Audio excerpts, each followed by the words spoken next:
So it's a brand new year, and myself, like pretty much everyone else in this country, started out with some resolutions. The obvious one is to get healthier and, be more intentional about what you're eating, things like that. Just want to be in better shape, feeling better, and being healthier in general. So, started that out in January this year, and I feel like, making some decent progress. But I'm not oblivious to myself. I know what my cravings are. I know that every single time Taco Bell introduces a new item, I will be in that drive-through.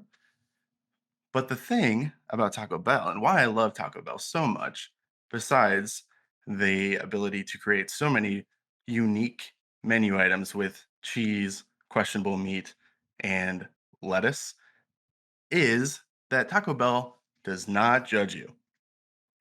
You can roll through that drive-through and they're just going to throw the bag at you. They don't really care. And my theory is that the people at Taco Bell have seen so much in their time that your Taco Bell order is the least of their concerns, which is actually interesting considering that is kind of their job.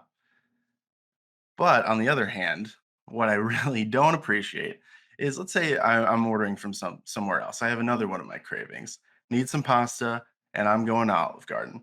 So go on Olive Garden's website, setting up my order. I'm gonna go pick this up, and I'm super excited. I've been craving this amazing Italian food, so I'm gonna head over there, pick up my order. It's smelling great. It's amazing.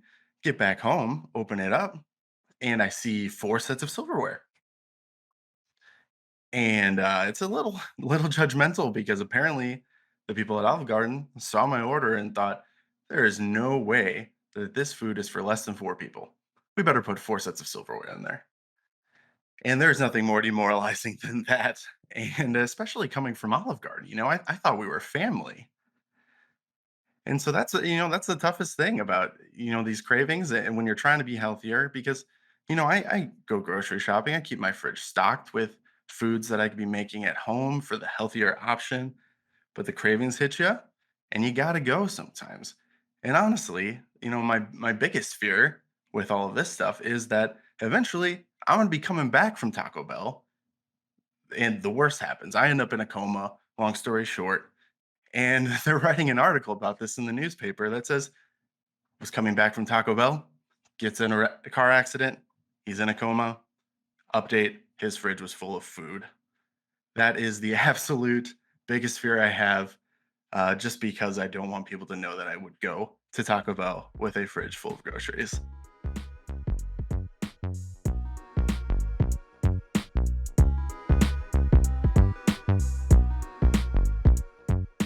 So, welcome back to the Waiting in the Sky podcast with me, TJ Starman. I am incredibly excited because this is the first official episode of my season two relaunch. So, I started the podcast last fall, was super gung ho about it, was really excited to get things going, cranked out a couple of episodes, most notably the Adam Sandler episodes. That was my three-part debut that I had a lot of fun doing, and then realized there was just a lot going on in my life, a lot going on with creating a podcast that I underestimated. And so I just needed to take a step back and kind of refocus things and reassess my approach to this podcast. So I am incredibly excited to be starting out completely revamped with this episode, and moving forward is going to be a lot more fun. It's going to be a lot more consistent. That is what I am hoping to accomplish here. So with this first episode, the biggest change is I now have my audio producer, Richard Hugh III, joining me, who's going to be Hello. helping out. Thank you, Richard, with editing and making this product a lot more enjoyable, make a lot more sense, ideally. so, Yep, and um, overall moral support. and moral support, which I definitely need that as well. So, thank you again, Richard, for being here. I'm super excited because this episode is going to be talking on a couple things that I'm very interested in, and one of these is a story that I would have loved to have gotten into towards the end of the year, or even earlier this year, but because I was still trying to figure out what I wanted to do, I just put it on the back burner. And I kept hearing from my mom that my cousin was asking me, when am I going to do an episode on the Chicago Bulls? Obviously, a huge story this year in the NBA. And, I kept saying, it's going to happen soon. I'm just getting some things put together. And then, when it came down to it, when it came down to planning this episode, I knew that if I wanted someone to talk about the Bulls with, my cousin Kyle was the perfect person to bring on. So I'm super excited to have him joining me for a conversation on the Chicago Bulls. Hashtag the Bulls are back. And then from there, also super excited to have one of my best friends from my time in Omaha joining me. I'm going to be talking about Uncharted, the Uncharted game series that is now making its transition into a movie series, question mark. For sure going to have at least one with Tom Holland.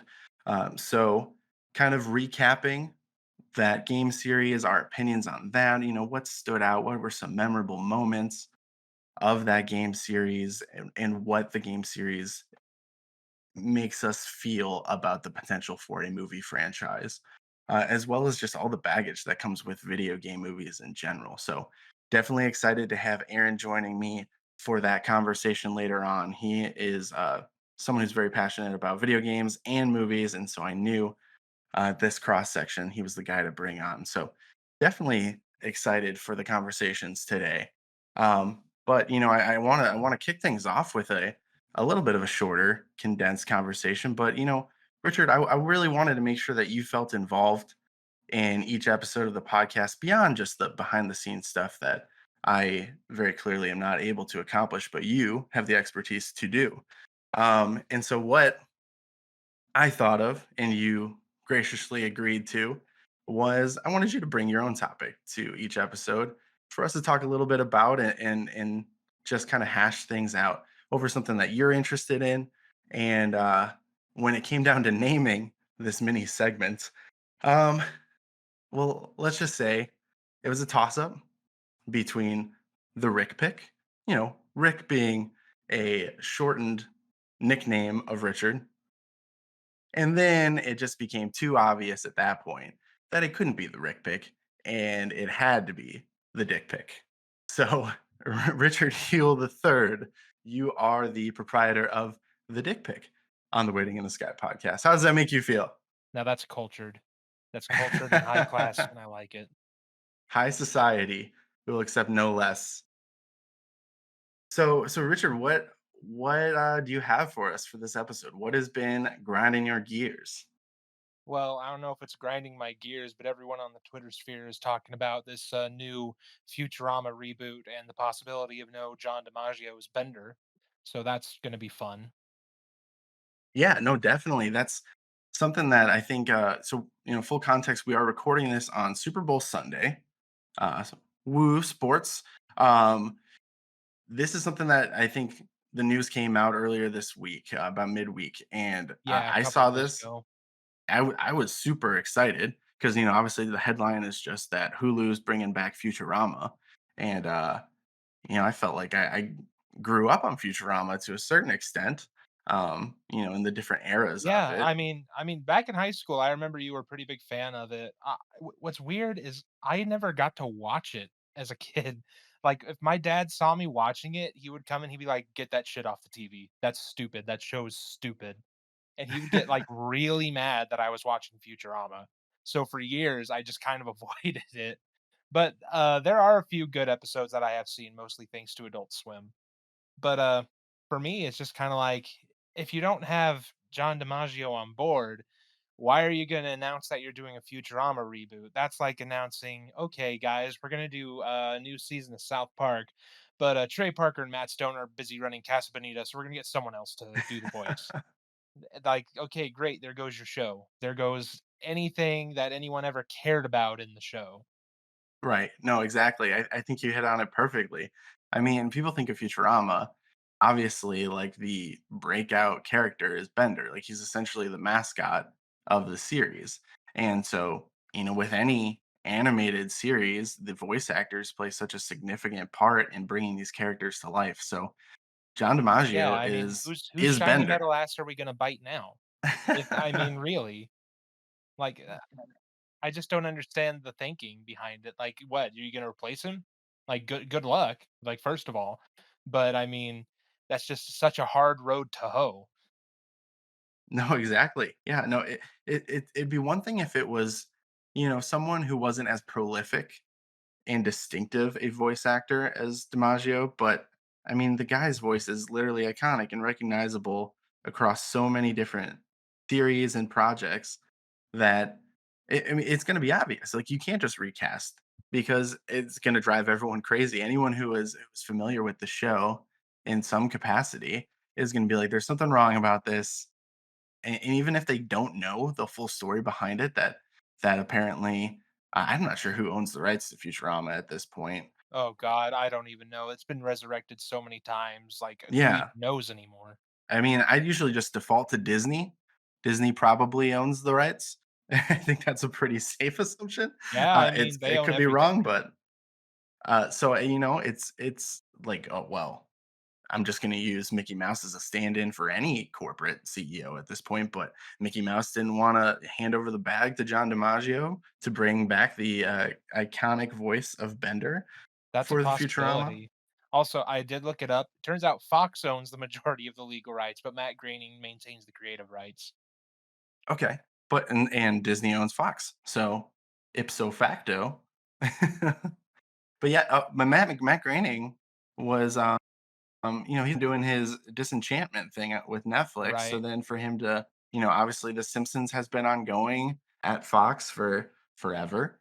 And so now if he's got primetime TV, which is apparently still a thing, and he's got Netflix and Hulu, Matt Groening is taking over. So hashtag uh, the Groening verse. Oh, that's what we need. That's the next thing. We need the Groening cinematic universe. We do. And I don't know if it's been more than cameos, but I'm pretty sure that The Simpsons and Futurama have crossed over a few occasions. I think so. I think there was one in particular where they actually did.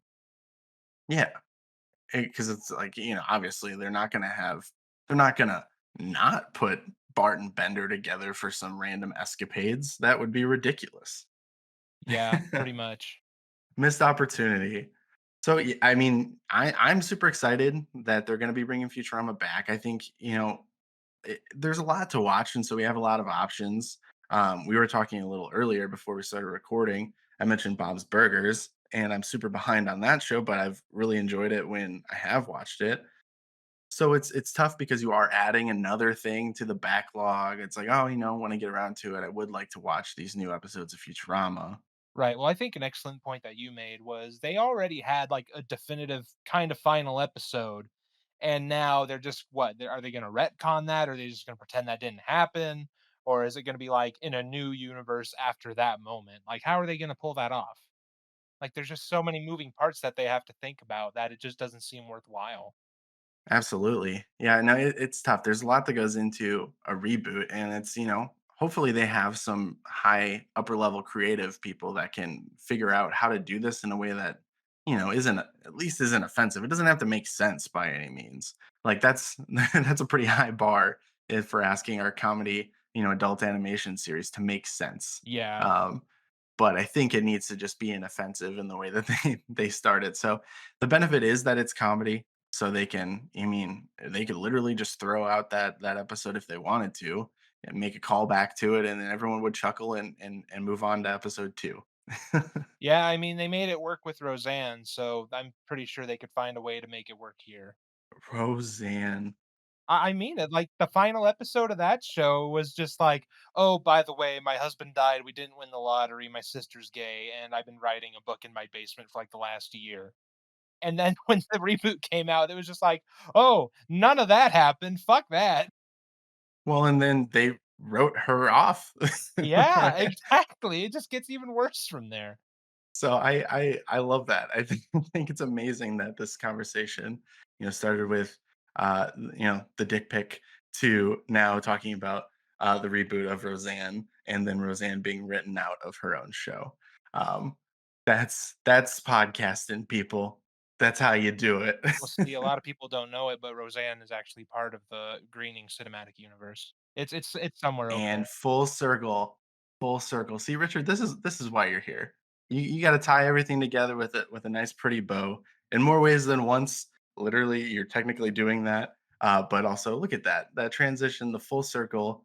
Hashtag the graining verse, Roseanne and the graining verse.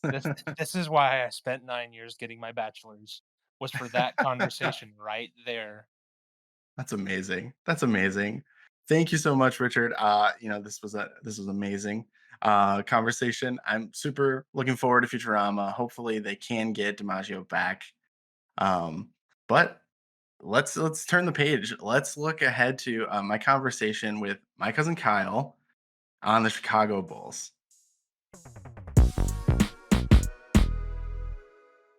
All right, so now it is officially time to talk about the Chicago Bulls. And I went into it a little bit in the intro, talking about how, I wanted to talk about the Bulls for a long time. And I, for some reason, focused on the just misery that is the Chicago Bears during my first season of this show. And meanwhile, something just miraculous and magical was happening for the Chicago NBA franchise, and that was just a complete turnaround of the Chicago Bulls this season that surprised a lot of people. Obviously, created a lot of excitement, and one of the people that I think was most excited about this turnaround for the Bulls is my cousin Kyle.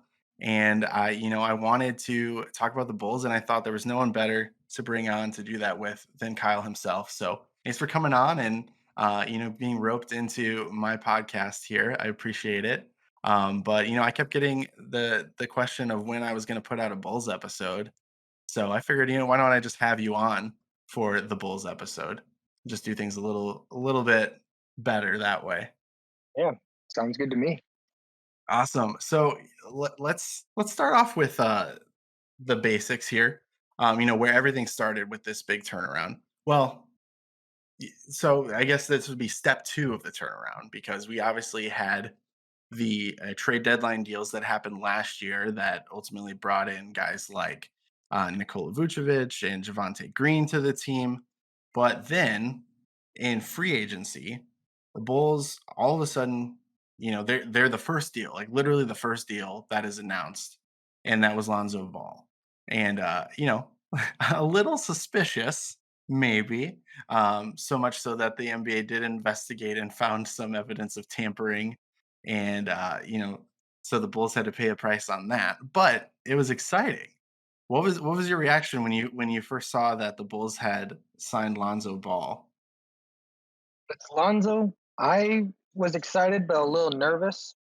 I liked he's been improving his 3-point percentage, so that was exciting. We needed shooters on our team. But Mhm. he also had declining stats and everything. So I was a little skeptical, but he's a defensive player. I felt like he was going to be a good fit. Yeah, definitely. I think that was kind of the shared sentiment amongst like most Bulls fans because we hadn't been watching Lonzo very closely. Obviously, like he'd been in New Orleans, and I guess they did try to put the Pelicans on TV because of Zion and everything. So we would occasionally catch a Lonzo game every now and then. But yeah, I know the kind of the storyline for him was that he had been a little bit of a disappointment compared to the expectations of him in LA. And then, they were hoping that he would be a key piece in New Orleans alongside Zion and Ingram and everything there. Um, so yeah, it was a little nervous to see Alonzo joining the team, but also just excited that the Bulls had lured someone who was considered to be, a pretty significant free agent. And exactly what you said, Kyle, like he definitely 3 pointers have been something that he's improved in over the last couple of years, and definitely we've seen it so far in Chicago. And then defensively was a key element that he was bringing because there was just no defense on this team to speak of at this point in time. So having him come in as a perimeter defender was definitely significant. Speaking of perimeter defenders, you know who I'm talking about next. I'm pretty sure I could get a good guess. Yeah, okay. Let me hear what your guess is. Perimeter defender, I'd say Caruso. Ding, ding, ding, ding. Yes, Alex Caruso, another former Laker. Kyle, what was your take on seeing him join the team? I felt like he was going to bring a good sense of energy. There you go. Energy. Mhm. He seemed to be like explosive on the bench for when he was with the Lakers, and he was already used to playing against pretty good players. Feel like his veteranship with that would be nice. So I was excited about that one for sure. Yeah, yeah, no, absolutely. Everything you just said. Energy off the bench. He's got. I mean, he's an NBA champion. So having had that experience for a team that hasn't been competitive like the Bulls, bringing that onto the roster is significant. And I think that he is. A lot of people, just thought of him as the meme guy because he's just a bald white dude that's in the NBA, but he showed that he's a lot more than that, especially, I think even his absence due to injury has proven that maybe even more so than his presence. Definitely, I can agree with that. So then, so obviously Lonzo and Caruso are super important free agents to bring in. They're going to bolster your defense. They're going to secure the perimeter for your team. But the free agent, well, I should say, the number one worst free agent signing, which was the consensus at the time, was DeMar DeRozan coming over from the San Antonio Spurs to join the Bulls. Um, what was your initial reaction to that one, Kyle? So I disagreed with a lot of people who were disappointed in it. I really liked Demar, even when he was with the Raptors. I just felt like in this when he was in San Antonio, he was in a different role and just having to more contribute and all that, distribute. And I was really excited about that one. I did not expect him to do what he's already done for us, though. But I had high hopes for him. Yeah, I think anyone that was expecting what he's done this season would have some sort of magical powers that I would be very suspicious of because it did kind of come out of nowhere. And it's funny because DeMar was kind of hiding in San Antonio for the last few years. And then he comes into obviously one of the hugest markets in the country in Chicago, and he is a superstar for what he's done. And I'll admit, when the news came that he was going to be joining the Bulls, especially when you find out that the Bulls are having to give up some draft capital and assets in order to bring him in, I was a little concerned because I hadn't seen what kind of player he had been. I definitely was familiar with him from his time in Toronto, and I thought that he was good then. But in my mind, he's just like an older guy that maybe doesn't have it anymore. But I was still interested in the fact that this is another free agent, like a recognizable free agent name that wanted to join the Bulls, which is not something that's really happened a whole lot in recent years. So definitely that I think those are the three building blocks of free agency that helped lead to this what was an amazing start to the year and has seen that the Bulls have been jockeying at the top of the East for most of the season. I think currently they're half game back in second place at the moment, a half game back from Miami. Um, but it's been just so impressive. They got everyone excited. There was all of and I'm even echoing it in the title of this podcast episode, but the Bulls are back was what everyone was saying. How did you get caught up in all of that too? Yes, definitely. I mean, like you said in the beginning, the Bulls have is just a complete turnaround. We go from being like last, not even making playoffs, to being almost number one seed. That's just amazing. Yeah, yeah, and I mean, they didn't even make it to the play-in last year, and I think that was the hope when they brought in Vucevic. And, they thought they had Zach and Vooch, and that they would at least get to the play-in last year, but they missed it altogether. Um, and it's it was definitely a bummer, but it was kind of what we had expected from the Bulls, who have been just awful for the last few years. And then you have to go back to Tom Thibodeau for the last time they were truly like competitive and fun to watch. And even then, that was, post Derrick Rose injury. So it'd been a long time coming, and I definitely think there's a lot of excitement that came from it. And but then the injuries came, right? And so we saw Zach kind of out of the lineup periodically throughout the year. DeMar and Vooch have been consistent, fortunately, that those two have been the pillars through all of this. But two of the three, significant pieces we talked about, and Lonzo and Caruso are out right now, and it just has demolished the Bulls defense, don't you think?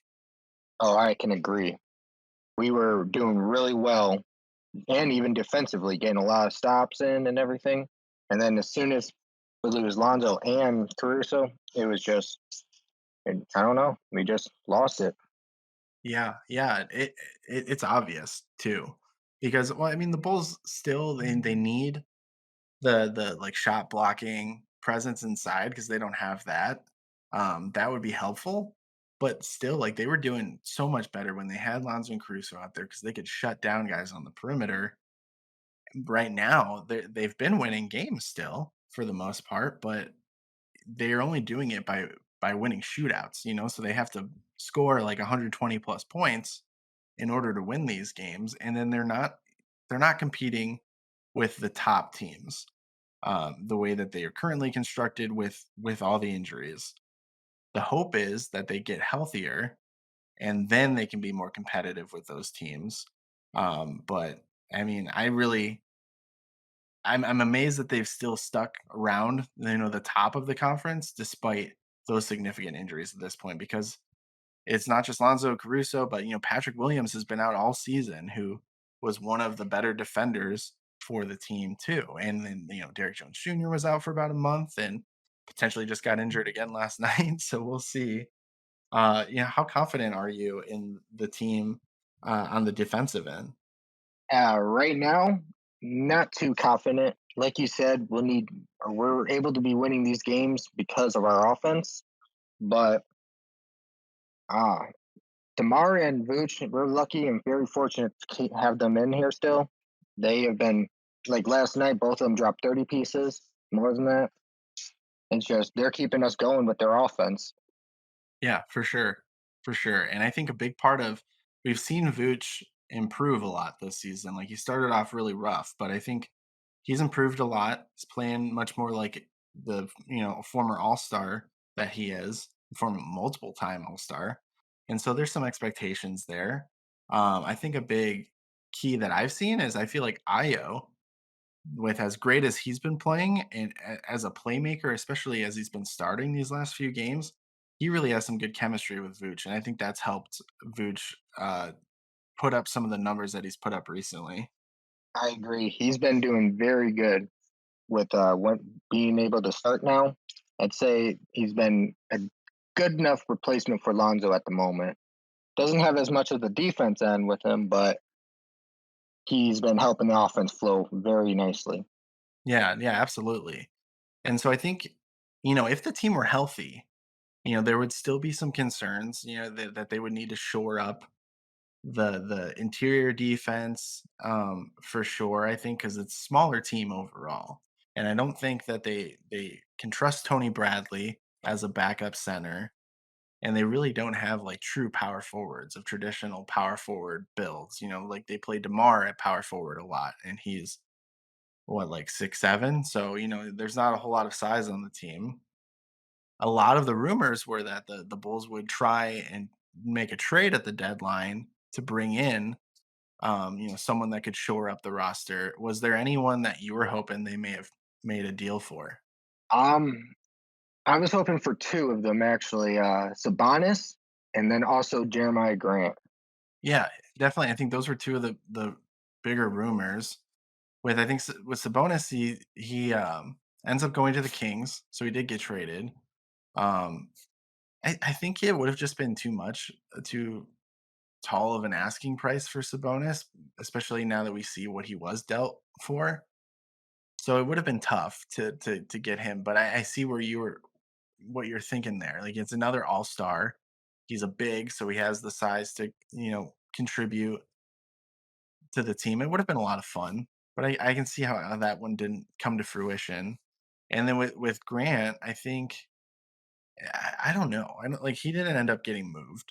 So it's interesting. I think he probably will get traded still because Detroit, I think, is on a different timeline now um with Cade Cunningham, and then they brought in Marvin Bagley.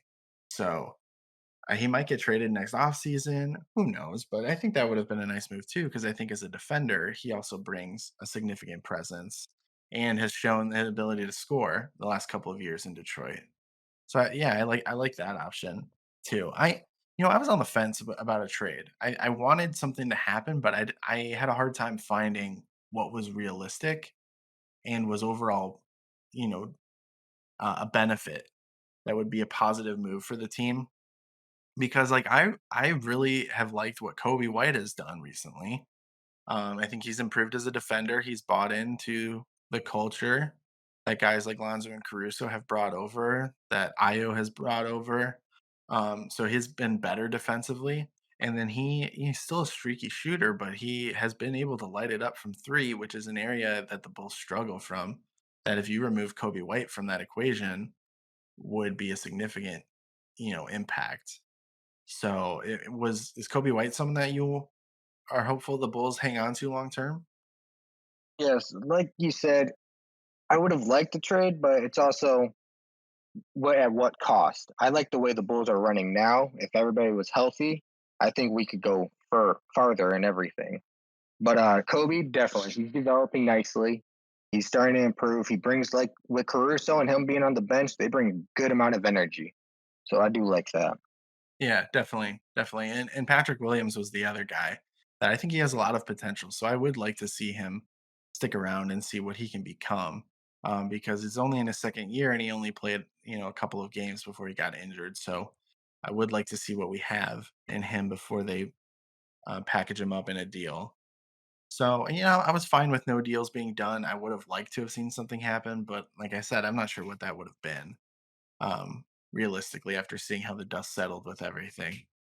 There is some potential for deals on the buyout market. I think Goran Dragic is the big rumor currently, but he's got a lot of people vying for him. I think there's a good chance he ends up either in Dallas with playing with Luca, or maybe the Lakers scoop him up and make Russell Westbrook the highest paid bench player in an NBA history.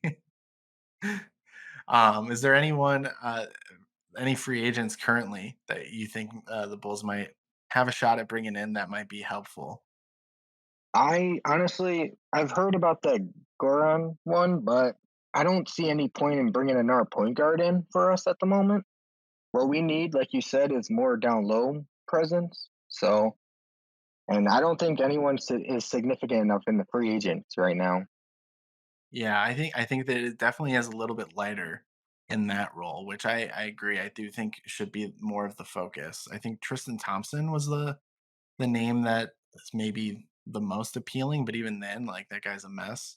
Uh, so so who knows? I still think there is a move that the Bulls end up making because I don't think we can rely on Matt Thomas in the long term. No offense to NBA white guys, but I think we can do better. So cool. Yeah, I think so. Right now, the Bulls are sitting at 36-21. They're in second place, a half game behind the Heat in the Eastern Conference, and they're fifth. They have the fifth best record in the league overall. So, Kyle, the moment of truth, where do you see, and you can take us through your process, like if you're accounting for continued injury struggles, if you're accounting for people figuring out the Bulls, if you're accounting for, full health. But what do you ultimately see as the Bulls' final record for the regular season? Ooh, if I account for injuries, I'd say,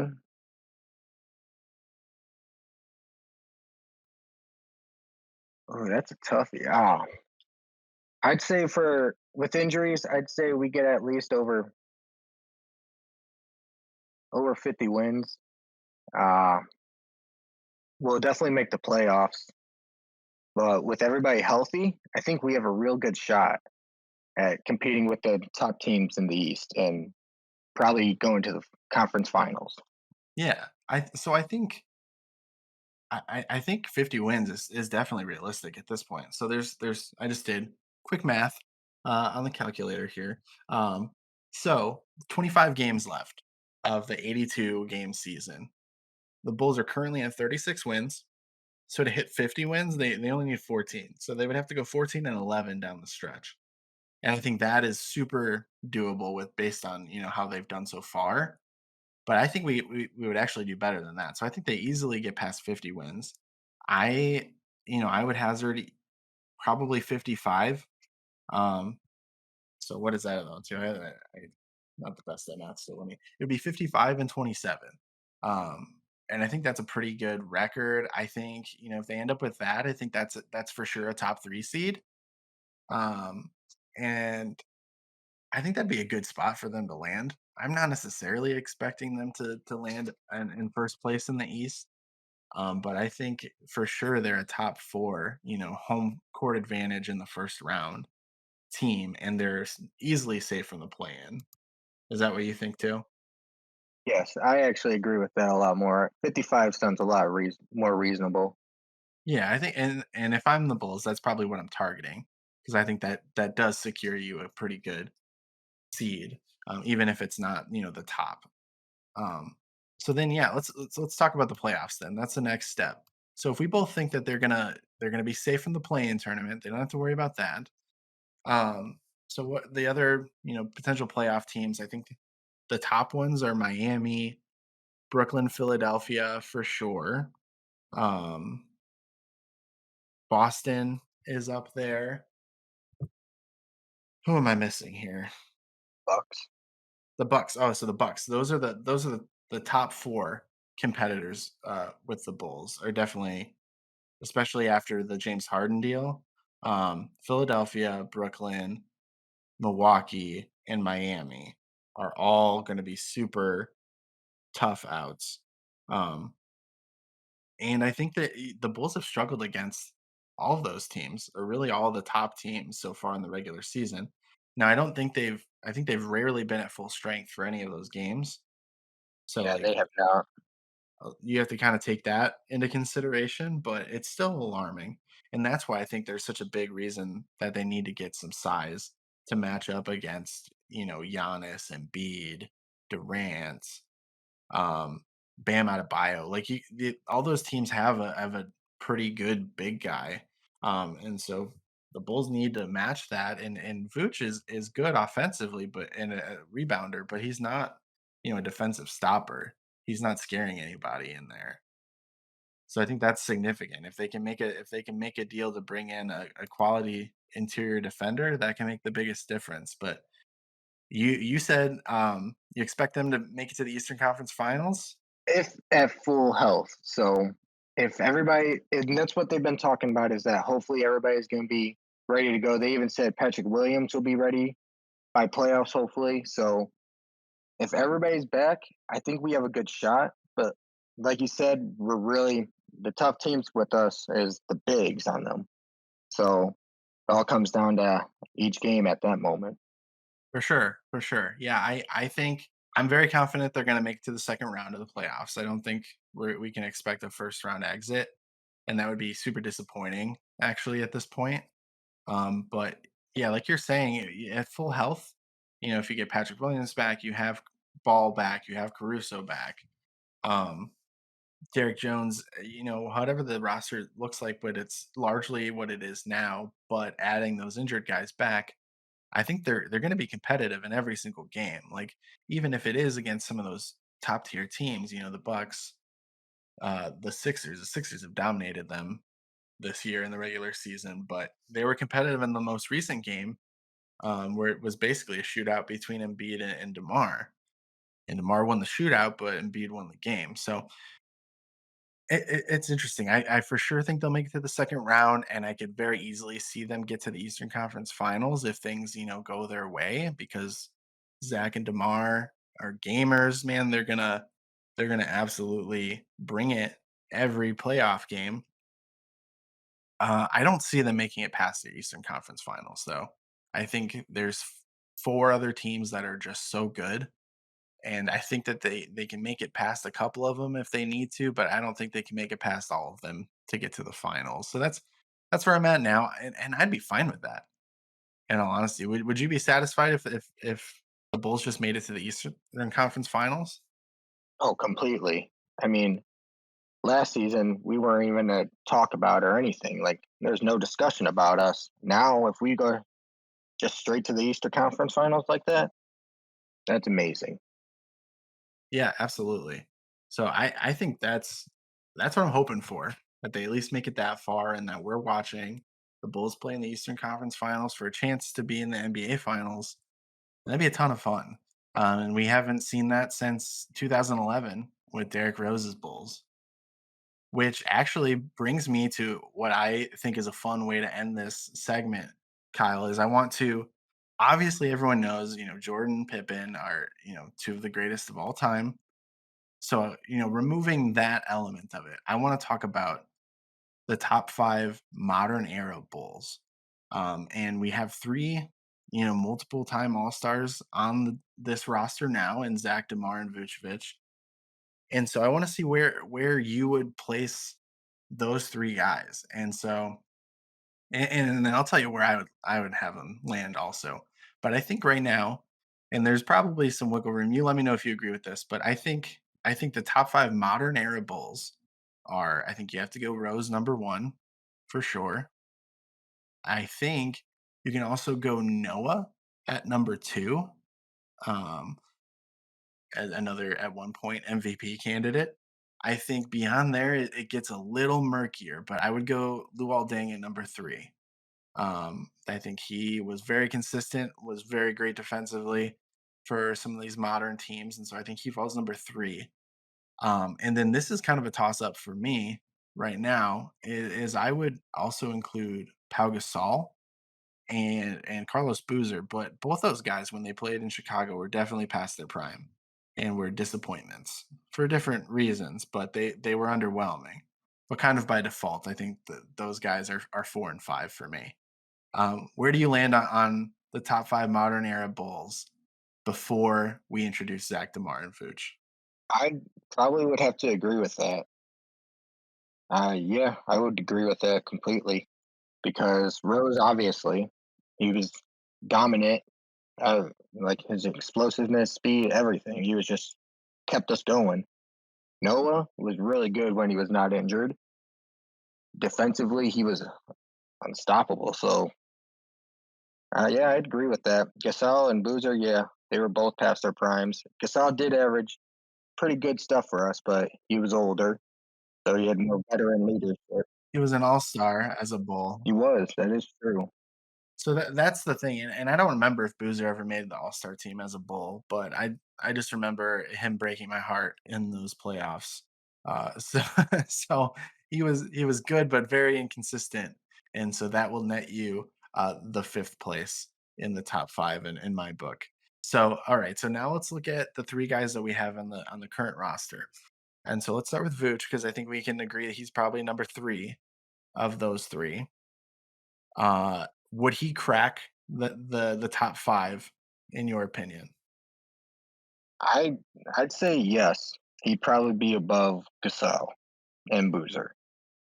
Okay, so now we would slot Vucevic in at number 4, which would essentially let's say it knocks Boozer off, and then Gasol sitting at number 5. Yeah, yeah, So that's what we've got now.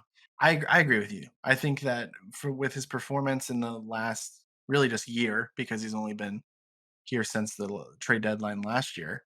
I think he's played pretty well. Inconsistent at times, but I think he's shown a lot more than Gasol did in his brief time with the Bulls. So I think that's where I would have him as well. Um, And then I think, as much as I love Zach, and I think he's my guy with this Bulls team, but I think DeMar has separated and put himself ahead of Zach at this point. So I would have to rank Zach next. What do you think? I agree with you. DeMar has been putting on a show for us. I mean, like I said, the last 6 games, he scored above 30 points in all of them. So, Yeah, I and mean, over 35 in the last 5. So yeah, just outrageous. So I'd put Zach at it's so tough. So tough. I think just because of the longevity, I think I'd put Zach behind Noah. Because I think Noah was so dominant defensively and was such a good passer that I think just Zach's pure offensive skill set is just a little bit behind Noah. That's where I would land. What do you think? that is toughy. I mean, Noah was the leading passer for us at one point in time, surprisingly. But yeah, I'd have to agree. Noah's defense was just uncomparable to a lot of players right at that moment. So, and Zach, he's really good offensively and everything. He brings that explosiveness, but yeah, I'd agree with that. He's above Lou Dang though. So Yep, definitely. He's definitely above Luol Deng. No offense to Deng, I loved him. Um, but I think Noah, we also just saw him play in the playoffs, and we saw him be competitive with LeBron, and we haven't seen that from Zach yet. Like this is going to be his first year going into the playoffs, and so he's still improving. So I definitely think he has room to climb up this list, but I don't think we can crown him just yet. yeah, I agree with that.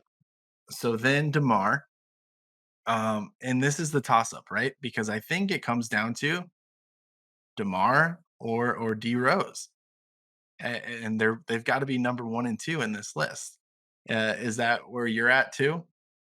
Yeah, I mean, definitely because DeMar is averaging 27, 5 and 5 right now, which is really good, surprising, and yeah, that's a tough one. That really is.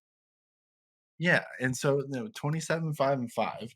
Um, I'm gonna do a really quick Google search because I'm very uh, curious to see now that you mentioned that stat line how it lines up with Derrick Rose's MVP year.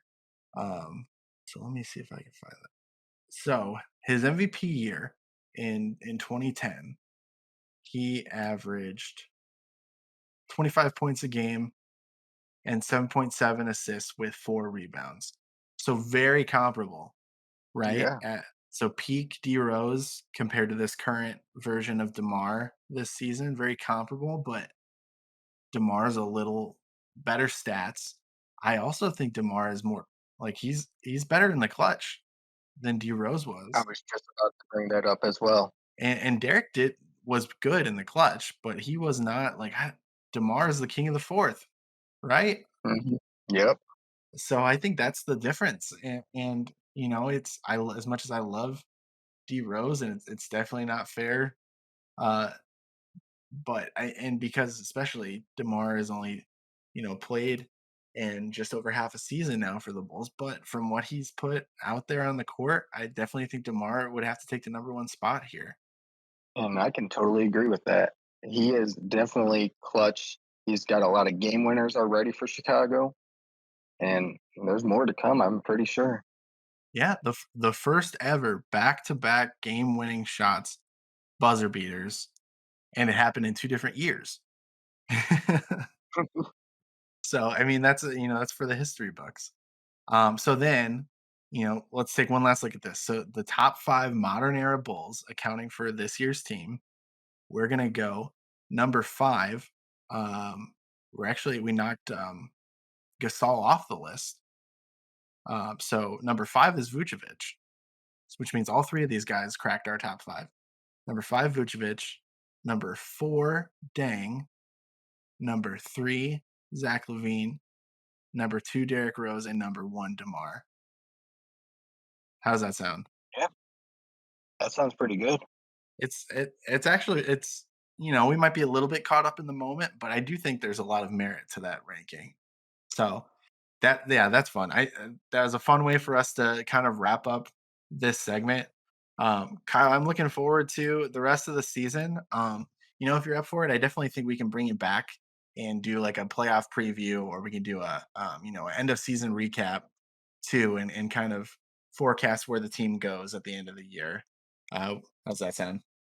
Sounds good to me. Awesome. All right, Kyle. Thank you so much for being here. We are going to take a quick break, and then when we come back, we are going to switch gears and we're going to be talking about the Uncharted series, both the video games and the upcoming movie starring Tom Holland. So, see you soon. All right, welcome back from our break. I am super excited for this next segment because we are talking Uncharted. There's a lot of buzz about the new Uncharted movie that is coming out soon. And so it was a perfect excuse to kind of do a retrospective on the game series as a whole. And I absolutely wanted to talk a little bit about Uncharted and how it compares to the Tomb Raider franchise, which obviously is another adventurer video game series that became a movie franchise. And I could think of no one better to have that conversation with than Aaron Winston here. So, Aaron, welcome in. How is it going? Hey, what's going on? Happy to be here. I am super happy to have you here, talking Uncharted, and I want to start off at the natural starting point, which I think is the games. Is that a good place to start? I'd agree. Yeah. Okay, okay. So Uncharted, obviously a video game series.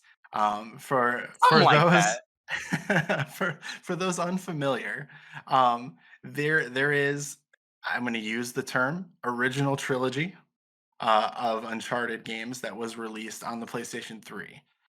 There was also Uncharted 4 that came out on the PlayStation 4, a spin-off game called Uncharted Lost Legacy, also on the PS4, and then there's also the PS, was it PS Vita or PSP game?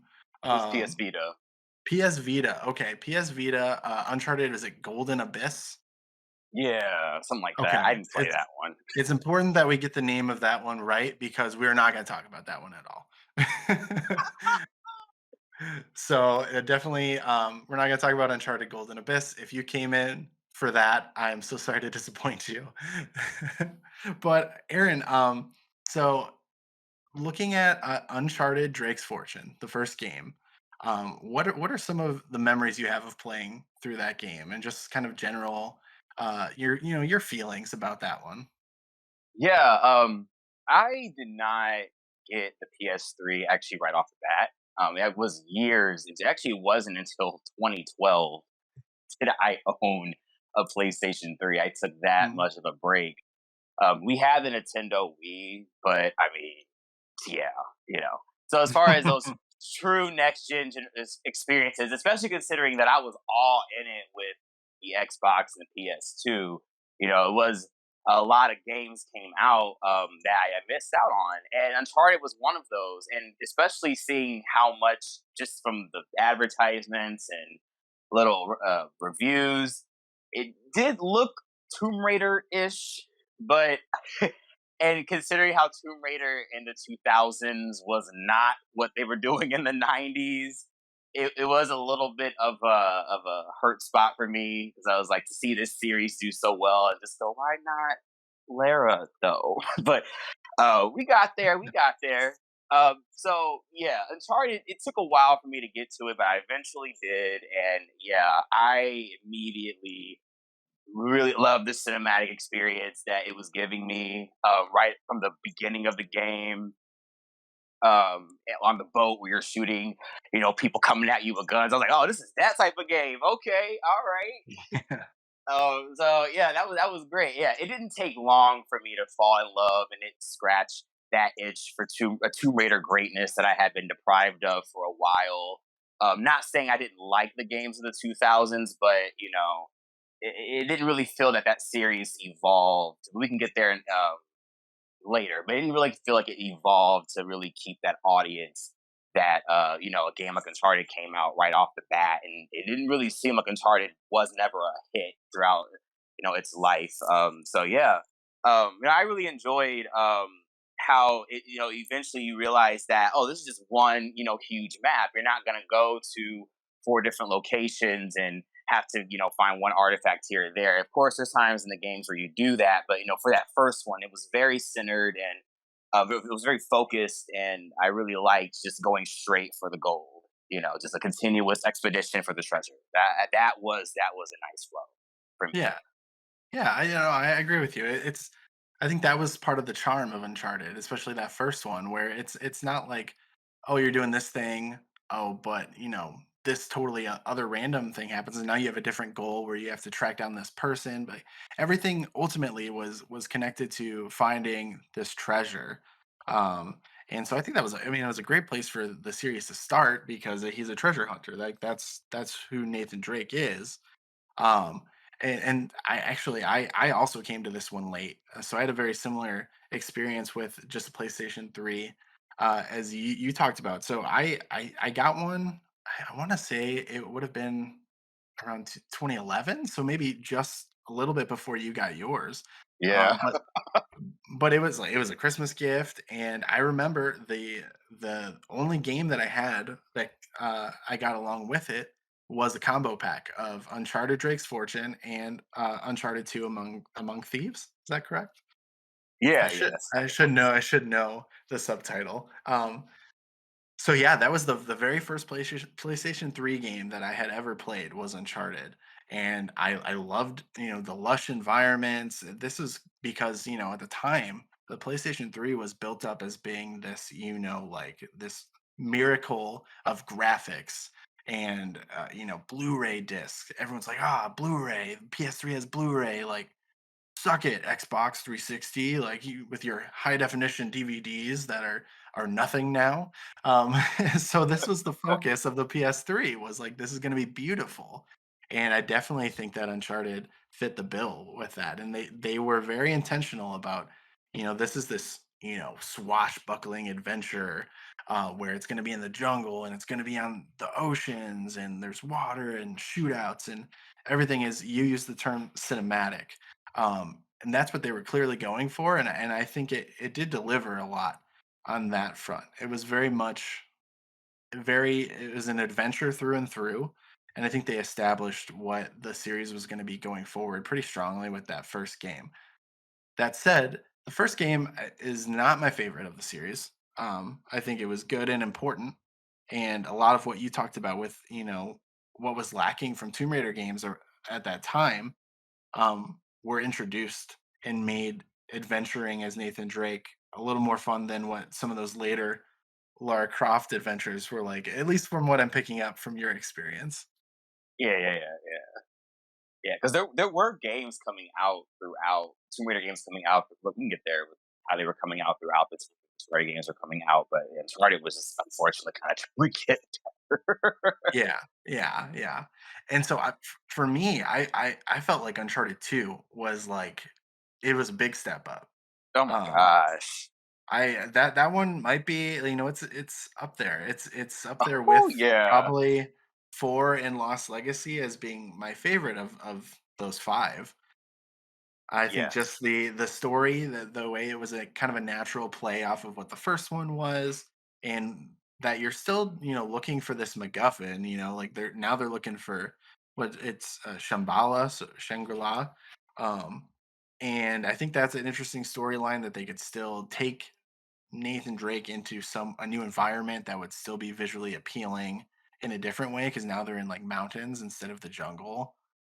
The train opening sequence with the train is iconic, I would say, at this point in video oh game history. definitely. What were some takeaways from Uncharted 2 for you? Yeah, yeah. Everything you said, I immediately right off the bat knew this was going to be the game. I remember completing it and watching Jeremy Johns' review of it when he played it when it came out. And he said, absolutely not judging anybody who got a PS3 just to play Uncharted 2. Like that definitely by and far was a console seller itself. It's yeah, they stepped up the environments. They stepped, and not only that, but it's like they gave you exactly what you wanted. I found it really weird how when you put in the disc, it boots up the Naughty Dog logo, and it's all frosty, and it looks like it's surrounded by snow, and then the main menu starts with the music, and it's this very Tomb Raider looking or something you would see kind of a Tomb Raider with the some Indian looking figure or some ancient India looking figure inside of a green moxie tomb, and the Hmm. lighting. And so I was like, I don't get why the Naughty Dog logo would be full, all frosty and snowy, and then the main menu's all pretty and color. But then you play the game and you realize, oh wow, you're getting all of those all of those forms of cinematography coming at you, through all these environments. And yeah, I mean, that's what I love out of a good old action archaeology adventure. I like how much the Earth just looks different at different points of it. I love that. And I love how you can travel, and it feels like you're going to a completely different world, but no, you're still on the same planet. I just find that shit dope. And that's why I love Tomb Raider and Uncharted and games like it so much. And yeah, Uncharted 2 is where um, yeah, I really discovered that's what I love about these types of games. Yeah, yeah. No, I echo everything that you just said. I think that Uncharted 2 really stands out, especially in that era. I think it was part of that top tier of games at that time, and I definitely showcased what the PS3 was capable of. So that sentiment of buying a PS3 just to play that game, like it holds water for sure. And then so this is where um, I feel like Uncharted 3 did not elevate on Uncharted 2 the way that 2 did 1. And I couldn't say it's necessarily disappointing because I still think it was like a quality game, but I don't think it met that new standard that was set by Uncharted 2. And that I don't think I think it hampered it a little bit because it could have been just as iconic as the other two. But I think, Uncharted Drake's Fortune, the first one, holds that status because it was the original. I think Uncharted 2 holds that status because it really was elevated and it's well regarded in that respect. And I think Uncharted 3, in my opinion, like I just don't think that it wasn't quite as vibrant. Like the desert iconography that they're playing with and all that landscape, it obviously is not inherently is not as beautiful as like a lush jungle or like this mountainous region. And that's what I remember most of it. It was that is the time in the desert. And there's still Yeah, some iconic moments like in like the cargo plane and falling out of it like that. It does stand out as a memory from my time playing that game, and it looks like that's something that they're playing off of in the new movie too. So, it has its moments, but I don't think it lived up to what was set before it. Well, what do you think?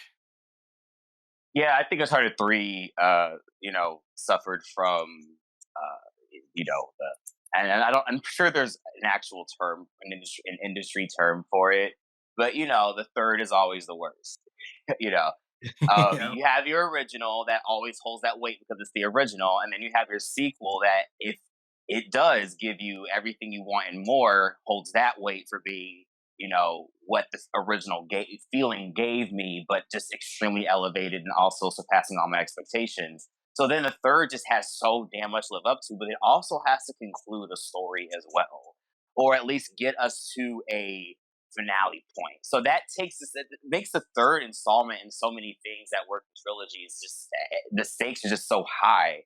Sometimes they do pull it off, but yeah, Uncharted 3 was great for me because and if you have to edit this out, completely understand.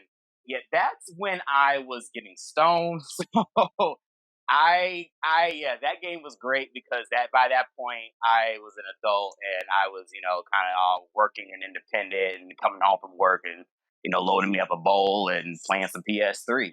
So yeah, that made Uncharted 3 a lot better, especially when you start having the illusions in the desert. Yeah, that was dope to be faked for. That was Aaron, nice. Aaron just said, If Naughty Dog is not going to elevate its own product, then I'm going to elevate myself to enjoy it. Exactly. Exactly. That's how you Well, gotta it's do it. yeah, it's definitely a great experience, and I'm glad that it improved that game for you, and you got some enjoyment out of it. um, I wanna transition into the more recent entries then. The PS4 entries that have now been remastered on PS5. Was playing around a little bit because I noticed that you could just upgrade if you already had it, instead of having to buy it outright on the PS5, and I think it's fun. So they polished everything. You can definitely tell the difference between the games that were originally built for the PlayStation 3 and the games that were built for the PlayStation 4. Like that jump in Oh technology yeah. is so evident, and it's like, they had polished Uncharted 3, pretty much as well as you could on the PlayStation 3. And so for them to still be this evident leap to what they did with Uncharted 4, with graphics and with just the way everything like moves around you and functions around you as like a real living environment. Um, it was super impressive, and so I think, more so than the titular thief's end. I think just what they did technologically with that game is what my biggest takeaway was, from Uncharted 4 and Lost Legacy too. Although I do think Lost Legacy did a little bit better. Like I just love the, kind of the buddy cop adventure of it between Nadine and Chloe. And so Yeah. I think that's what stood out in that one in Yeah. particular. Yeah. Yeah. Whew. Yeah. Uncharted again. I mean, and see, that's what we're talking about when it comes to these series. Like, make them great enough that if they're going to go from one gen to another, still be a defining moment of both generations. And Uncharted 4 definitely was like, if it's not one of your top 10 PS4 games, I mean, I don't know what to tell you because there's this. I felt like there was. I remember telling Ben because I played it on his PS4, and for the record, I have actually not played Uncharted 4 on the PS4 Pro yet. So I actually do have that to look forward to. I picked it up the other day for like $6, so I'm gonna knock that out this week before the movie. But yeah, I remember telling Ben like I don't know what else they could have done to make this game as great as it was. And I usually always have, especially with how much I have gamer rage, I always find something to maybe give a game an 8 out of 10 or a 9 out of 10 for, even though I know the game was immaculate. But no, Uncharted 4, I was like, I can't hate. I don't know what flaw I can find in this game. I don't know. Maybe I was just too struck by then, but I just don't know what it was. And A Thief's End just felt like just a completely magical experience from beginning to end. That boat chase at the beginning is still one of the most intense things I've ever gone through on the Mhm. PS4. So Yeah, yeah, no, definitely a lot of fun. I think it did combine the new technology of the PS4 and a lot of the things that, gamers were just excited that you could do in games now, with what was established in Nathan Drake's, history. But then they looked at that history and they're like, oh, you know what? Like he's cool and all, but he needs a brother. So he had a brother the whole time. We didn't mention him. Don't worry about it. He was totally there. He was in prison, but he was around. And so it's Uncharted 4. But Aaron, take me into this idea of, because I know you love Tomb Raider. sorry. Take me into this idea of how Uncharted iterated off of what Tomb Raider built, and then, what I think is even more interesting is how Tomb Raider then flipped it and took a little bit from Uncharted with their reboot series. Yeah, definitely. Um, I okay, so that's like I said again. That was my main reason why Uncharted was a little hard for me to get into because I have been a PlayStation fan since the first one. So Uncharted was Tomb Raider. I mean, my gosh, those games were, almost every home that had a PlayStation that you knew owned a Tomb Raider game or two. Many of us would talk about those games at school. Like there was a moment where I mean, Tomb Raider was hot. That was a big franchise, and even find it, a great. I find it really cool how we can find so much similarity between the two series. And when both series have gone to film, I mean, Tomb Raider, Angelina Jolie picked up an Oscar before she picked up Laura Croft's Pistols. So it's just a testament to how these series are that, big that they are able to capture. I mean, they got Tom Holland to play Nathan Drake. Um, I feel like I know her. I'm gonna butcher her name, Alicia Vikander. Is that how you say her last name? Yeah, you got it. Okay, I don't know why I thought I don't know how to say her name. I always get nervous before I say it. Great pick for Lara Croft. I love seeing her as Lara Croft, and I love her other movies. But so I'm hoping whatever they have in store for her as Lara Croft is way better than the first thing that we got a couple years ago. But yeah, so I find it really interesting how these series kind of have a very similar place in video game, in video game industry as a whole. These action archaeology adventures that many people love. Both of these characters are household names. Like it just is Mario and Link. And when they have films, they get really big stars to play these characters. And he also got Mark Wahlberg. He didn't have to do Uncharted. So, No, like he could have stayed at home and slung hamburgers. But he's like, you need a Sully? I'll be your Sully. Let's do it. yeah, for real, for real. I mean, really quiet as kept. It kind of feels like Tom Holland didn't have to do it either. So it's really interesting. Again, to see these series get these really big names to play this. So who has Alicia Vikander? I mean, kind of feels like she has a great pick of any role she wants in the industry. But no, like these characters get picked up by decent, and great actors. But yeah, as far as the games are concerned, yeah, just Tomb Raider just burned itself out too much on the PlayStation. I mean, it had 5 installments in one console generation. I always think of it and go, man, I wish Tomb Raider would have just been a trilogy on the PS1, and then they would have waited and did Last Revelation as a P. If Last Revelation would have been a PS2 powered game, that could have been one of the most iconic games at that time, and kind of gone down in history. I mean, Last Revelation does get a lot of love from the fans, but just seeing how much greatness that series pumped out too soon, it's like by the time you get to another movie, people have kind of lost interest. And then you had, because the games also just didn't evolve. It were like the same, 5 games that PS1 can only do so much. Any console generation can only do so much. So eventually you got to know when to stop and, wait for, further advancement. But so by the time Tomb Raider got to that point, it just didn't have the same audience. And then also the games were just kind of they were great, but they were just kind of giving us still more of the same. They didn't really evolve Lara as a character. They did get experimental, and it was nice to give her, more of a history with other people, get to know her network of other people she's worked with in the past, and that even influenced a lot of the story points and Legend. And it was even cool how the one after Legend was just a remake of the first one, Anniversary, and that's actually still my one of my top 5 video game remakes of all time.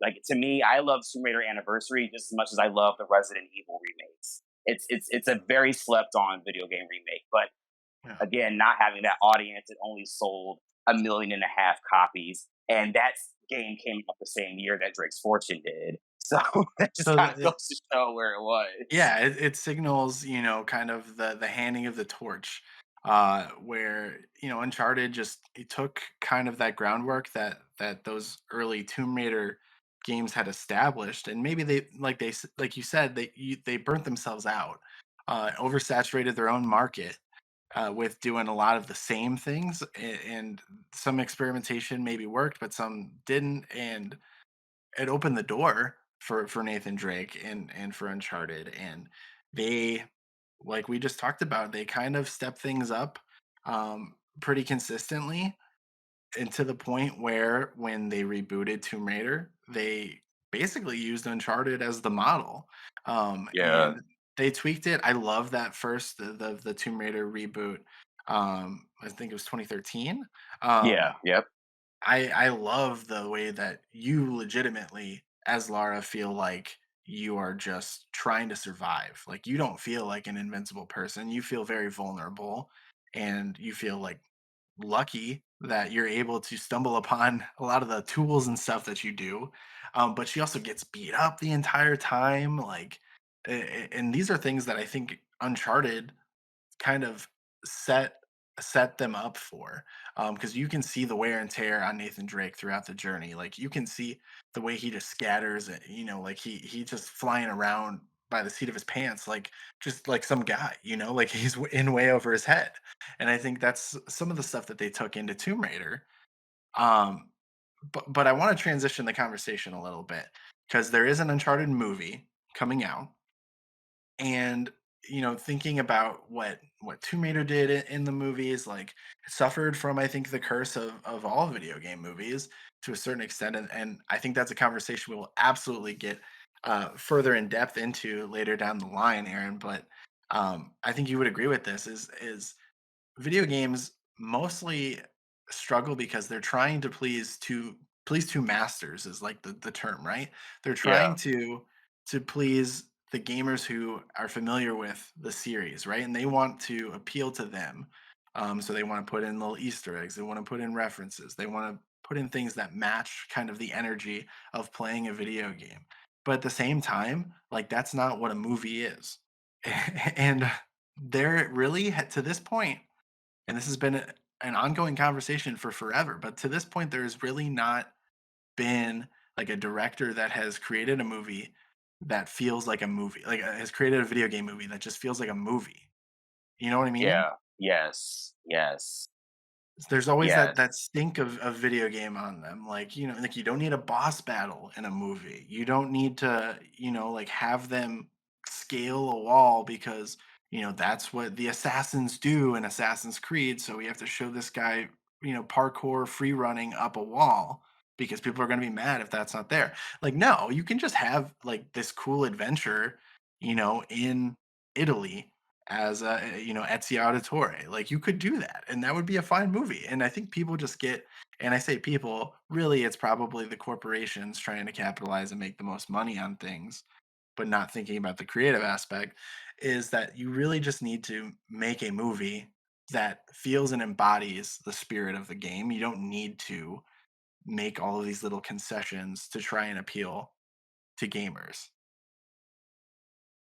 Well, I do have a question with that though, because I actually, and I feel like I've seen most of all the core video game movies, or I'm aware of them. Because before we talked today, I was thinking about this, and I was like, yeah, there actually is a Dead or Alive movie, an Alone in the Dark movie, a House of the Dead movie. Like video game movies have just been straight up just made. There's a Blood Rain movie. I don't know if folks even know that. Like a lot of these films just kind of came out throughout the 2000s and just kind of went under the radar, But a lot of it's because of what you said. But it's interesting because I always actually viewed at least the first Tomb Raider film and like the first Mortal Kombat film as kind of the only two that really got it right enough, considering what we've gotten out of all the other video game I'll movies. agree with enough. I needed to Yeah, hear that. yeah, like, yeah, yeah, yeah. Especially when Mortal Kombat came out, a lot of us said, "Well, that's just the problem that we're having is what the original film gave us. This new film didn't." And then the Mhm. spirit of Mortal Kombat is in that film. It just, yeah, it doesn't feel like Mortal Kombat, but the spirit is there. You have the lore, the sounds, the sights. At Mhm. least they gave us a Goro. I mean, they try. They try with Mortal Kombat as they did with Tomb Raider. I think with where the character was at that time, I've always commended Angelina Jolie, and she was even praised for it at the time for really taking just that source material of this of the PS1 character and really embodying that. And she would just have a lot of quirks and facial expressions, and I was like, "That's Lara Croft, though." Like, and she's just a PlayStation character at this point. I mean, everything aside from the accent, I will give her. I do think that she did embody what was a very simplistic PS1 character, like you said, and made it a person that actually existed on screen. Yeah, yeah. Like I felt I was watching Lara Croft. I did, and a lot of people who were fans of the film, fans of the series, did feel that about the film. But I mean, that being said, yes, this is where I don't know what we need to do about video game movies because you're saying, well, people just need to make a film that well, okay, well then look at Resident Evil. That film did not the original from '02 or whatever, Paul W.S. Anderson.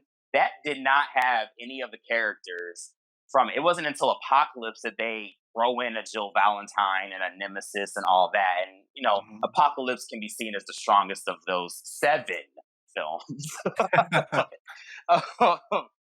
but yeah, like they didn't go the route. They just made they did use Umbrella and all that, but it's just a very simple Umbrella is the highest, is the biggest technological company in the world, and they just go straight to a little accidental crap happening in the lab and virus breaks out and here we are, Resident Evil. Like it wasn't trying to actually really be the video game, but that movie still sucks.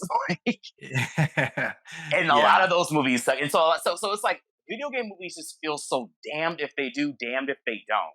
It's like when they try to be the video game, it doesn't really work. It comes out as a very flat film. That's why I fell asleep in the 2018 Tomb Raider reboot because I'm like, you're just giving me. I just feel like this is a Lara Croft montage, pretty much. It didn't really Yeah. feel like a story, especially with what the games were giving. But I'm going to save a lot of those observations because I feel like those are very interesting for the next time as far as video games versus the movies that are coming out these days. Yeah, for sure. I definitely want to have a longer conversation about that in particular because I mean, you're just coming up with all this stuff that, just evidence that there's so much to talk about on that front.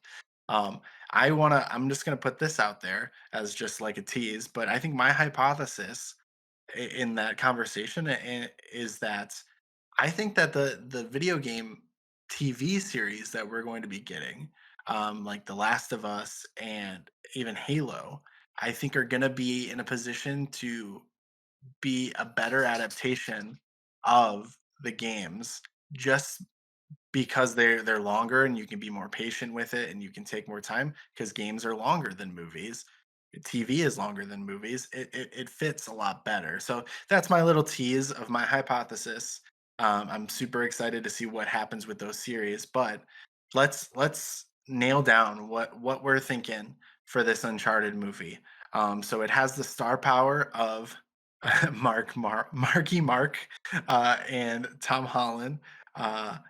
And obviously fresh off of Spider-Man No Way Home. So they're going to be riding a lot on Tom Holland's stardom. Um, and it looks like it's going to be action set piece city. That's what this movie looks like. And I think that, that can be very helpful because I think we've seen some recent action movies that people love, like just because they're dumb. I mean, the Fast and Furious series is the best example of that I can think of, where it's just I want dumb action on screen at all times, and I think that's if I'm being honest, I think that's best case scenario for this movie, in my Yeah. opinion, and I think that they would take that because we've seen you mentioned Mortal Kombat, the new movie come out recently. I think that was met with mixed reviews overall. I Yeah. think. Very Uh, flat story. of course, yeah, Resident Evil, was it Return to Raccoon City or something? Welcome to Oh Raccoon City? God. Yeah. Ugh, I've not I watched saw it, but that. I've heard it's awful, just sheer awful. So if you can come out with a video game movie that is just sheer dumb fun, I think that's the best we can hope for. uh, from Uncharted, and until I'm proven wrong, I think that's the bar I'm gonna set. What are your expectations of this movie? Very similar, and a lot of that's because we never. Remember when the Uncharted games came out, it was all immediately make the film with Nathan Fillion, make the film with Nathan Fillion. Like that was all everyone could say. But and he did give us what that fan or that little short thing. I didn't watch it, Mhm. but he give us a little Nathan Drake projects Yeah, he years actually ago? it was like old man Nate basically because he was old at the time. Like Nathan Fillion Right. was already pretty old when like Nathan Drake first popped into the zeitgeist. But he obviously the resemblance was obvious. I mean, he looked as much like Nathan Drake as Ellen Page looks like Ellie from The Last of Us. Like Naughty Dog needs to you switch it up a little bit. For real. But yeah, no, that short film was interesting, but he did you can't do all the action set piece with no budget and an old leading man. So they get Tom Holland, I think smartly they go young with it because if it does work out, then they're gonna want to set up a franchise. And they can do a lot more with action stuff. Yeah, I haven't watched much of the you know how I don't watch trailers like that. For all Mm. future conversations, audience of TJ and anyone who hears me on anything, I do not watch trailers because they were already seen as spoiling the movie. But I feel like trailers these days, my God, I'm like, yeah. Had I watched the Mortal Kombat trailer before I watched that film, I would have deeply regretted that. That would have been a bad Mm. decision. So yeah, I have not watched much of an Uncharted trailer. I figured the release date of the movie would come to me by either you or PlayStation, little PSN advertisements. But yeah, I'm predicting that this could be, and I've never felt this towards any video game movie, but I actually feel this could be the turnaround. I do have some optimism with this one. Because Wow. they Okay. have, yeah, this is, and I have been I've watched a lot of video game movies, all those Resident Evils and Tomb Raiders and all that. But I feel like Uncharted is something about Uncharted just feels like a game that really could just translate into another medium very well. It's always felt that way. Comics, film, TV series, whatever. Animated series, whatever. And that's something that I actually do want to talk to you about as far as, and we can talk about that next week as far as video games series. I don't understand why people haven't taken that note from Mortal Kombat. Mortal Kombat actually had multiple shows back in the day, live action and animated, and it's very interesting that they have not brought that back. Especially with how much the Mortal Kombat movie just felt like an HBO series pilot. But That's a good um, point. and I was like, this should just be a series. Like, why is this just like a 2 hour premiere and then we're just gonna get the rest of the episodes like later? Like, Yeah. uh, especially since we all watched it on HBO Max anyway. But point is, I do feel Uncharted. As much as I'm kind of sticking my tongue out at the fact that I don't really care for video game movies anymore. It's like, yeah, all right. Well, if we have to continue doing it, let's keep on trying. So I did see Welcome to Raccoon City. All it made me do was immediately download the Resident Evil 2 remake and stick the controller in my Yes. friend's hand. And I was like, play this shit. Because what we just saw was not current Resident Evil. This is current Resident Evil. And we will talk about that next time as well, as far as, video game Yeah, movies versus modern video games. for sure, for sure. I But I yeah. definitely I'm excited because there's a lot of passion coming through on your end, so I definitely want to get into that stuff. For whether it's a follow up when we do the Uncharted review, or if we just have a longer conversation about video game movies, for sure. But to put a pin on this, in this on this, to put a pin in this conversation, let's just nail down what do you think the Rotten Tomatoes audience and critic score are going to be for Uncharted when it's all said and done? See, because you have to understand, star power really. can come into play with impressions of films. A Mhm, lot of mhm. that is why Angelina Jolie, I even at 6, 7 years old when that movie came out, I knew I was watching a big star play this character.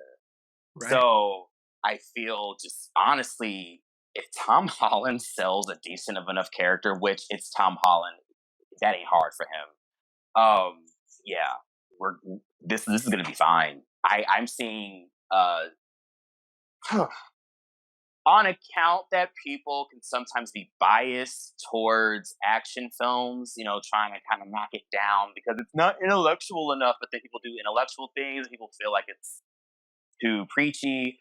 Um, I see it pulling off a 60 to 80%. Really? More For so, probably a meaning of a 70 something percent. okay.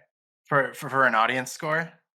Yeah, again, I'm not very much abreast on how all that stuff goes into play. I've only just looked at audience scores and Rotten Tomatoes. Like when it comes to me, I don't really seek out that stuff.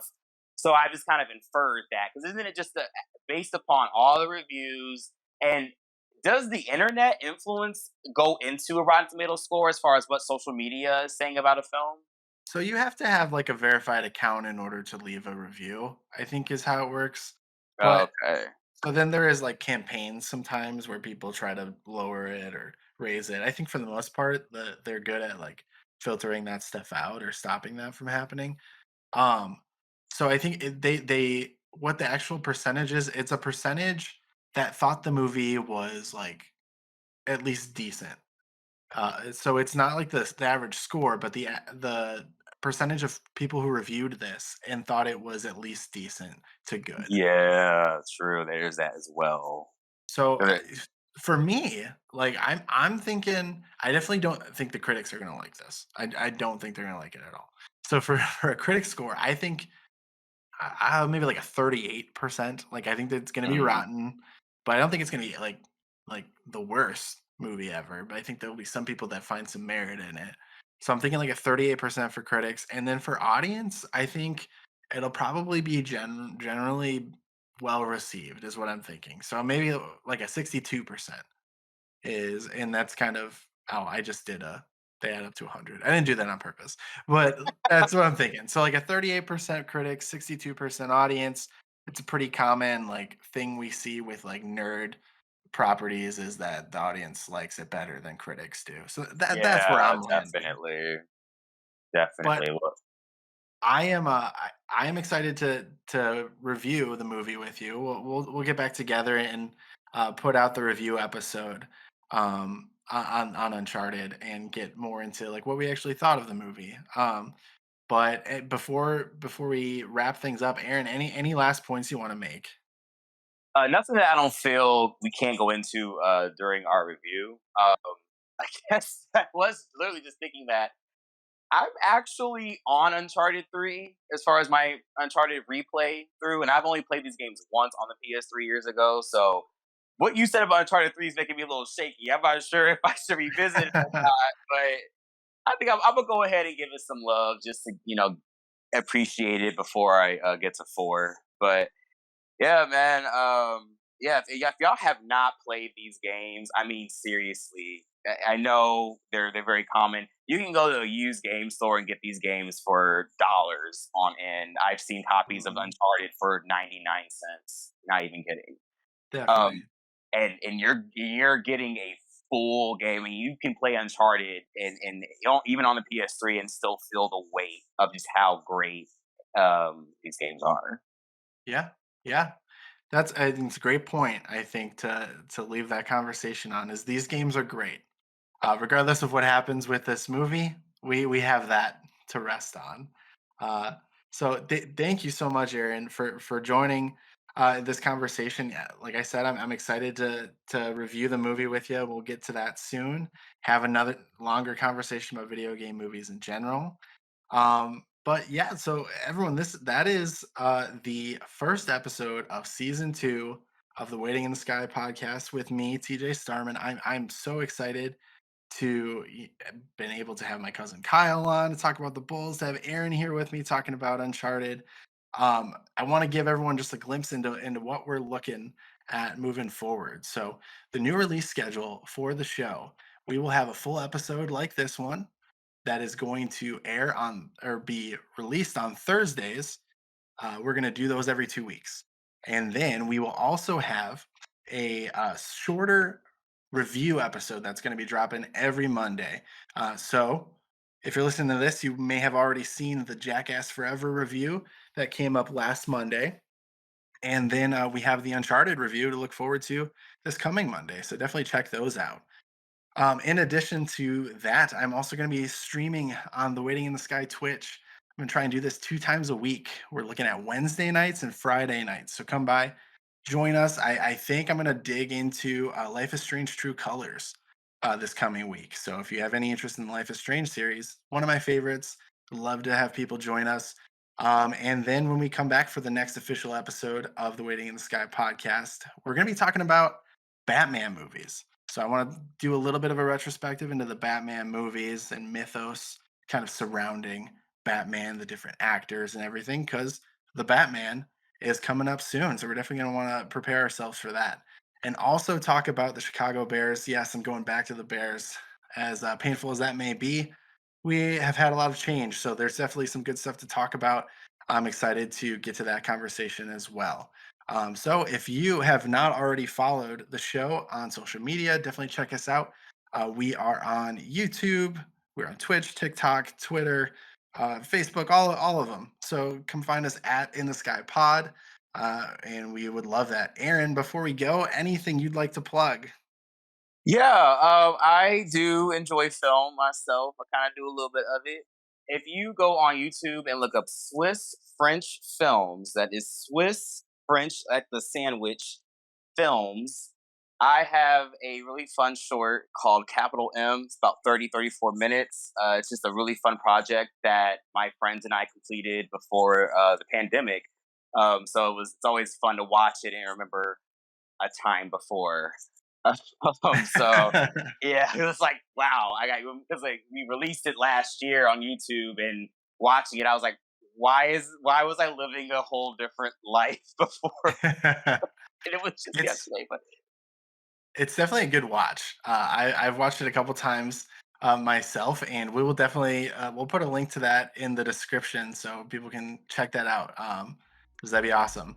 But yeah, thank you so much again, Aaron. I want to say thank you to my cousin Kyle again for being on earlier. Thank you, Richard, for stepping in as our audio producer. I appreciate you very much and all the work you're putting into this. But that is it for this episode. Stay tuned for what's next. Bye bye.